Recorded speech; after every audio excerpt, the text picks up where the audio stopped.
Welcome back to That's Cricket, and this is your fifth test day 4 recap brought to you by Runmaker. The day was owned by Jacob Bethell. England have taken the lead, but it may be too little, too late for England. Start the day's play. Steve Smith was out there in the middle, hoping to push on and get a few more runs, push towards that 150 mark. It wasn't to be. Steve Smith would be the first one to go today, get out, caught behind, nice edge, caught behind, of 138 of 220 balls. He spent 332 minutes out there at the crease. He was the first to go. Australia's resistance this morning didn't last very long. Stark would get out. He would get bowled. He was the next person to go by Tongue. Boland would get a duck, and Webster was left stranded. He got a little red inker. Shout out to Liam there. Little spicy red inker, little naughty red inker, as Liam says. But Webster left out there on 71. What could have been if we had seen him in the series more? 71, batting at number 9.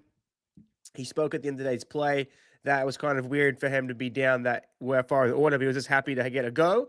And 71 off 87, very good. He looked very, very good.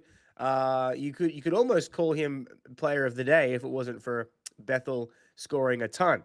So that was Australia's innings. At that point, they had a lead of about 180, 183 for England to chase down. You think at that point, Australia kind of on top.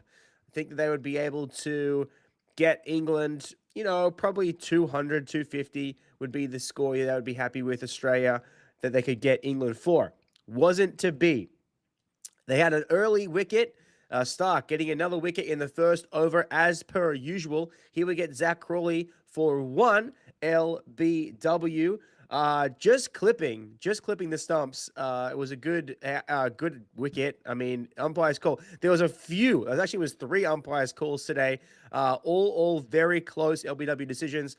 Crawley had to go. Didn't do much damage. Duckett actually looked good. Duckett was he ended up getting 42 of 55 and looked very good. It took 5 tests. And what's that? His 10th innings to look good. It was his highest score of the Ashes so far, 42 of 55, including 6 fours. Looked very good. Probably his lowest strike rate. It's only a 76 strike rate. Probably his lowest strike rate, but he batted pretty well. He would get bowled by Nisa. He would end up chopping it on, but he looked the best that he had all season. Bethell came to the crease once Zach Crawley got out, and he is today's run maker. This segment is brought to you by Runmaker. Runmaker VR is your very own indoor net facility from the comfort of your own home. With Runmaker, you can train wherever you want with live pace, refining your technique with real-time feedback, and taking on sessions inspired by legends of the game out in the middle. This Ashes, don't just be a spectator, own the moment. You can also record your sessions and send them to your coach so you can improve your game this year out in the middle. Your journey into pitch starts with Runmaker. Download Runmaker and save the sessions with code RunmakerSub DEC-E6EFEA to get 50% off your first 6-month subscription when signing up before January 31st. Jacob Bethell is 142 not out right now. We're facing 232 balls, including 15 fours. He is batting very, very well. YMCA and the vape all moving him to this position where he finally gets a chance to score some runs. His second innings average is absolutely insane. His second innings average is like up over 60. He batted incredibly well in the second innings. He has looked very good today. It's his first class 100. It's his first class 100. It's his first century in first class cricket. Up there, they said on the comments today with the likes of Sangakkara, he got his first class 100. Was an international 100. But he's doing very well, and he has been the cornerstone of England's innings today. What happened next? We got Duckett would fall, and then Bethell was joined by Joe Root. Joe Root would get out LBW. He went for a review, and again, another umpire's call, just clipping the bail. He would be out LBW for 6, not doing much there. Brooke came to the crease, and Bethell and Brooke put on a nice little partnership. Brooke put on 42 of 48 until Australia's frontline spinner, Bo Webster, would get his first wicket on what I'm calling one of the best reviews of all time. It was given out, not out on the field. This ball turned a mile, missed the bat, hit the back pad, looked real suspect. They went up, Carey and Webster went up. Umpire said not out. They went for the review, hitting wicket.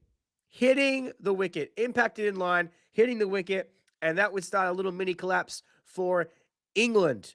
He would get out Brooke LBW for 42. Jacks would come out promoted up the order as Stokes injured himself. He got injured during the bowling session earlier in the day. He went off with a groin strain.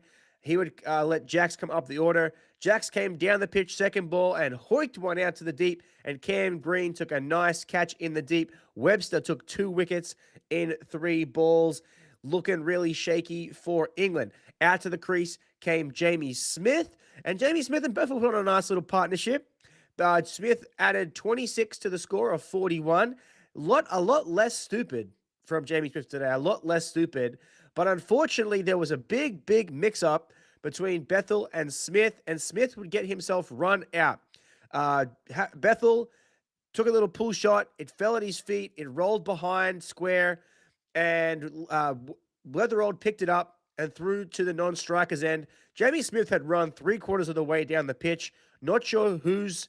Technically, it was Smith's call. It looks like Smith called yes. Bethell said no, and Smith was already halfway, 3/4 of the way down. Turned around and came back, being that he was the man on lesser runs. You don't make sure you don't run out the guy that's on 100 already. Turned around and came back. Lavishane was bowling at the time. He took the bails off at the non-striker's end, and they went up. Australia went up. They were super pumped. It was a big breakthrough. Kind of something came out of nothing. Lavishane was on to bowl some bounces. Not much happening there. The fields were really spread, all hugging to one side. But yes, they get the breakthrough. Miscommunication, the run out. Stokes then comes to the crease. He looked in pain and very uncomfortable. He would get out for 1. Webster gets the edge. The frontline spinner for Australia. Webster taking 3 big poles. 3 big poles today, Webster. Webster has figures of 3 for 51 off his 13 overs. He was the frontline spinner today for Australia. Looked very good. A lot of steep bounce, a lot of turn. He's a tall man. He's like 6'7", gets a lot of bounce, 6'7". Gets a tall bounce, and very good. Surprised that we all want him in the side. We've all wanted him in the side more this season. Not to be, but he's got 3 wickets. Don't know if he's going to be able to get a chance tomorrow to make it 5 for, but he wanted it in his post-game show, in the post-game wrap on the side. So Stokes would go, bringing Cast to the crease. Cast would add 16 to the total, and he would get caught. Smith bowled. Boland would get a wicket. And what happened here is that there was a situation where Bethell was trying to hog the strike, and the commentators were talking about, should Bethell hog the strike more and not let Cast face Boland, or face at least as less balls as possible. Bethell took the single. Cast on the strike. First ball from Scotty Boland. He faced, gets himself out. They go down another one. England. Potts comes to the crease, and him and Bethell would face off the rest of the day. Potts, none of 10, and Bethell is 142 off 232.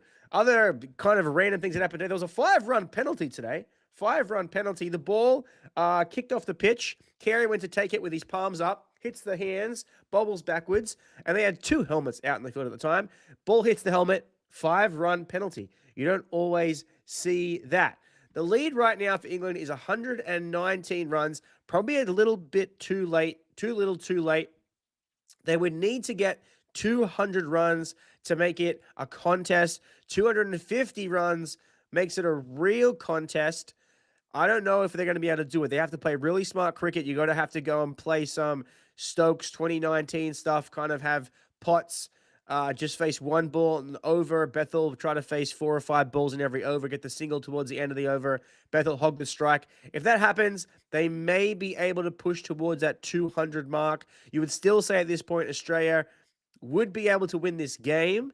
But anything can happen. Test cricket is test cricket. What we are going to see is we're going to see a day 5. We're going to see a day 5. I don't think we've seen a day 5. I don't think we've had a day 5. Not that I can think of. Maybe we did. Maybe we didn't. I know we've had two days. but I don't think we've gone all the way to day 5. We're going to a day 5, and it's going to be at the SCG. We've had some fantastic final days at the SCG, 5th days. Hopefully we get, a fun, well, it's going to be, at this point, it's going to be England bowling to Australia to try to win the game potentially.